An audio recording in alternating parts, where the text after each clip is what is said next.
Lily Priyadarshini പോയാടി? പോയില്ല ചേച്ചി, ഞാനിപ്പോ വന്നേ ഉള്ളു. ചേച്ചി ഞാൻ ഒരു കാര്യം അറിഞ്ഞല്ലേ. എന്ത്? ചേച്ചി ഇന്ന് ഡിവോഴ്സ് ആയ ചേച്ചി? നീ എങ്ങനെ അറിഞ്ഞു? അതൊക്കെ ഞാൻ അറിഞ്ഞ കാര്യം പറ. അതൊക്കെ അങ്ങ് സംഭവിച്ചടി. എന്താ ചേച്ചി കാര്യം? എന്തോ എടി സംഭവം. ഞാനൊരു ഐഡിയ പറഞ്ഞു, നീ അതുപോലെ ചെയ്യൂ. ഇവിടെ ബസ്സിൽ പെണ്ണുങ്ങൾക്ക് ഫ്രീ ആണ്, നീ ഒരു പർദ്ദ മേടിച്ചിട്ട് ചെയ്യാൻ മതി.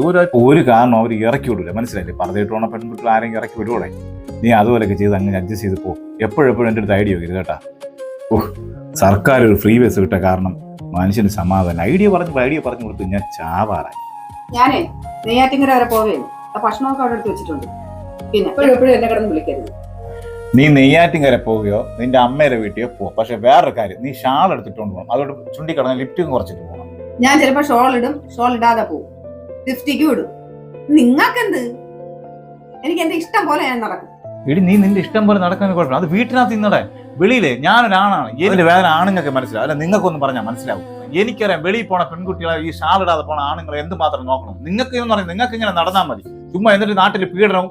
ഇടി ആണുങ്ങളെ കുറിച്ചുള്ള സ്വഭാവം ആണുങ്ങൾക്ക് അറിയാവും. നിങ്ങൾക്ക് ഇതൊന്നും പറഞ്ഞാൽ മനസ്സിലാവില്ല. നിങ്ങൾക്ക് അസൂയാണ്. ഞാൻ നല്ല രീതിയിൽ ഒരുങ്ങി നടക്കണത് നിങ്ങൾക്ക് കണ്ടുകൂടാ. എനിക്ക് നല്ലൊരു സാരി ഉടുത്തുകൂടാ, നല്ലൊരു ചുരിദാർ ഇട്ടുകൂടാ. അത് നിങ്ങൾക്ക് ഭയങ്കര അസൂയാണ്. ഇത് കുറെ നാൾ കൊണ്ട് ഞാൻ ഇത് കേൾക്കണുണ്ടെന്ന് മടുത്ത് ഞാൻ. എനിക്ക് വയ്യ നിങ്ങളോട് ജീവിക്കാനായിട്ട്. നിങ്ങൾ എന്ന് അസൂയൊക്കെ കളഞ്ഞിട്ട് വരോ അന്ന് വന്നാൽ മതി.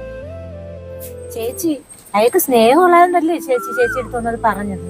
ഈ നിസ്സാര കാര്യത്തിനൊക്കെ എന്തു ചേച്ചി? ചേച്ചി ഒന്ന് നഷ്ടപ്പെട്ടു പോകുമ്പോഴേ അതിന്റെ വില അറിയത്തുള്ളൂ.